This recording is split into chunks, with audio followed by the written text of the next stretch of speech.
Liberty head coach Kelly Findley. Coach, entering this 2024 season, just give us some general thoughts on your team.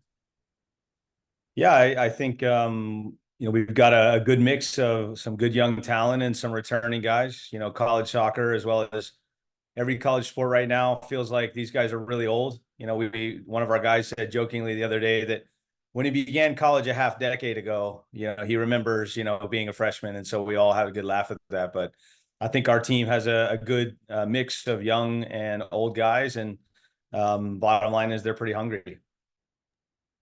It's preseason, everybody's undefeated, everybody's excited. If you could say one thing that you're most looking forward to with this group, what would that be?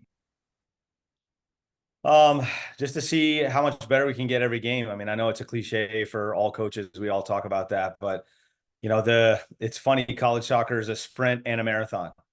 It's funny. You don't have a super long season, but it's not really as important how you start as it is how you finish. So I really look forward to seeing if we can just get better all the time, regardless of how results go. That's always a great test of your character and your resilience is how do you rebound from winning a lot, or how do you rebound from losing a lot, or how do you rebound from doing a little bit of everything, and can you stay consistent in your togetherness and your belief? Are you united? Or are you going to get separated? Or are you still going to keep believing even though it's not going as well as you want? Or are you going to get complacent? So I'm most excited to see if we can put it all together for the next 3 months. I'm going to ask you some more specific about your team in a sec, but I want to ask first just about the OVC in general. Last year was obviously the first year we did this, and you all came on board with us as an affiliate. Just what did it mean to bring this conference together, give you all a home, an AQ, and then what did you learn about the conference and their teams during the year?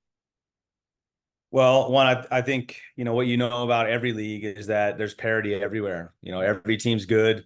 You have to show up. I mean, if you talk to guys who've been doing this a long time, they're going to tell you that if you can get your team to show up every day, perform every day, doesn't mean they have to be their best every day, then you can win a lot of games. And, our league is hard because you got to travel a lot. Every team wants to win. Every team's competitive, and, you got to deal with the travel. So, I think we got a lot of blue collar, hardworking coaches and teams, and so it's a difficult league, just like any league in the country. About the OVC, I'm just thankful we're in a league. At one point, I was building an independent schedule, and I actually had talked to Kiki at Incarnate Word about having a independent schedule, and it was just shaping up like a nightmare. So no one was happier than we were to be in the OVC whenever it came out. Rivalries are built. Geography obviously is one. You're removed geographically from the other teams. How do you see developing rivalries over the next 3 4 years when you're playing these teams to kind of give your team that little extra bonus as opposed to playing a independent schedule?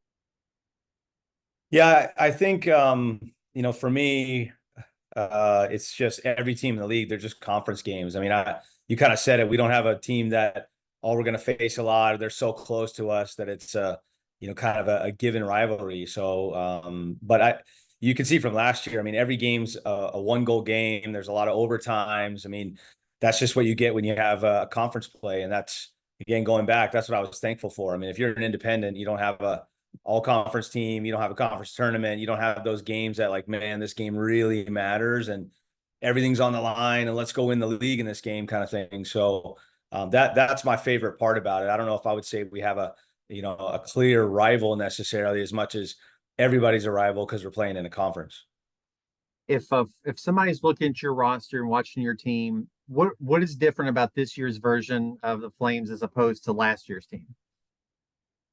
I think we brought in 3 or 4 new players, a couple of transfers that kind of help us with our age, and then we've got a couple of young guys that we expect to play key roles as well. Um, our group, the way we rotate things is going to be different because the college soccer rules changed this year. No reentry, I think is probably good for the way the game looks. I'm not sure it's good for players' health, or when you have 3 games in a week, it's nice to be able to rotate guys because they can get a little bit of a rest. But yeah, I think what you're going to see is probably a more consistent lineup just regularly because you can't rotate guys as much. But I think we've got a good diverse group. I think our personnel fits with the way we're playing, and I expect us to really use a lot of players, but use them wisely. So Luke was the player selected as the player to watch for our list, but him or maybe highlight one or two other people on your team that you think are going to be the difference makers this season. Yeah, we've got a new player in the team. We just call him AK because I can't pronounce his last name, but it's Alec Krakowiak maybe. But Alex transferred from JMU, and he's a fifth year. He's got great experience, man. He fits into the Liberty mission. He's a solid Christian guy and came here for a lot of reasons, soccer being one of those, of course, but he's just got a good experience. He's one of those guys that kind of makes everybody else around him better. So I'm excited about him. And then we've got a couple guys last year that I think had good years: Bryce Swinehart, Gabe Findley, Luke again. So those are 3 or 4 guys I think should make a big impact. How do you go about like making your roster these days? You know, you mentioned transfers. The season ends, people graduate, people leave. What are you out there looking for? How do you fill needs versus wants versus filling out the roster? Yeah, I think the first thing we look for is, do they fit Liberty? We've got a unique mission here. And so this school's not for everybody. It doesn't mean you have to be walking around with your Bible all the time, but it certainly has to be something that you're interested in. It doesn't mean you have to, know this or know that. In fact, our kind of catchphrase is come as you are. And so that's the first thing is we're looking for the right guys. Our kind of guys is what our basketball coach calls them, Richie McKay.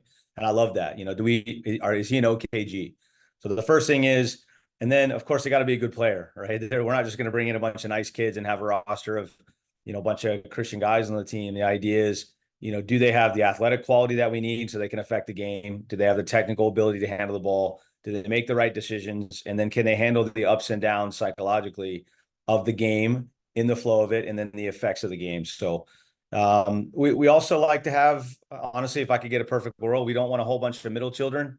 We also don't want a bunch of older children or younger children. So I don't know if we can get that specific, but if we can find the right kind of guys that have the athletic talent we need, then we start to get a little bit choosy. Is he a loud, boisterous guy, or is he kind of a quiet, I stay home with my mom and do the dishes on a Friday night guy? So we try to build it from every aspect of it. You mentioned your son. Your son plays for you earlier. Your daughter plays for the Liberty women's team. I just want to talk about that dynamic. I think it's interesting. But first of all, what's it like coaching your son, and then having your another family member there on a team at Liberty? Oh man, the best way to describe it would be I think I'm one of the most fortunate coaches in the entire country. I mean, I get to see him every day. I get to be vested in his development as a person, as a player. And then it also helped me, I think, have a better perspective on our players. I mean, ultimately, you hear the great coaches like a John Wooden talk about, hey, did you have a successful year? I'll let you know in 20 years because then I'll see what my guys turn out like. And, I get to do that firsthand. But I think with Gabe being here, what it's allowed me to do is see the other boys as my boys, see them as I understand what it's like.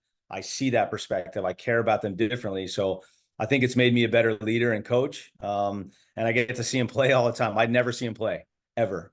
And my daughter's the same way. It's been fun. She called me today and we were talking. She's actually going to get baptized with her team, which is amazing. And, we have conversations about stuff, and she's using, she tore her ACL a couple of years ago. So she's using these ideas that she did, that she and I talked through with some of her teammates right now that are injured. So it's been amazing. I think Lang is an amazing coach and does a great job, really cares about the girls. So to be able to see her every day, I mean, she pops by the office, we're out at training, I see her practice, watch all her games. So I don't know, man. I just look back and think, who else gets to do this?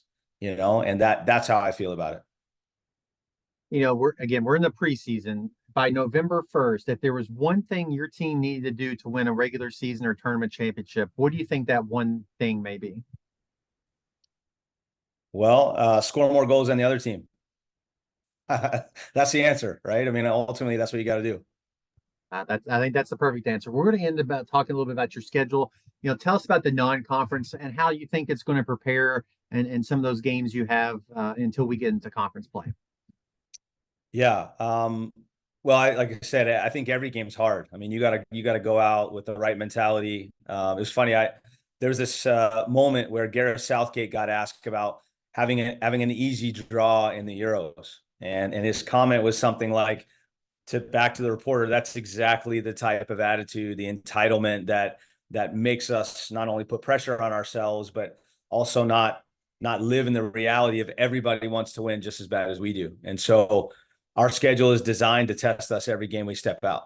And, whether that's home or away, of course, we've got some bigger name teams on with Clemson and JMU and Georgia State from the Sun Belt. But, our first game is against Mount Olive, and it's at home, thank goodness. And we got to get out and go get it done. And soccer is that game, as you only win 55% of the time, even if you're favored. But I think our schedule is designed to really test us. We have a really hard start to the league. We play at home to Western, and then we were gifted 2 back-to-back away weekends. So we'll be on the road.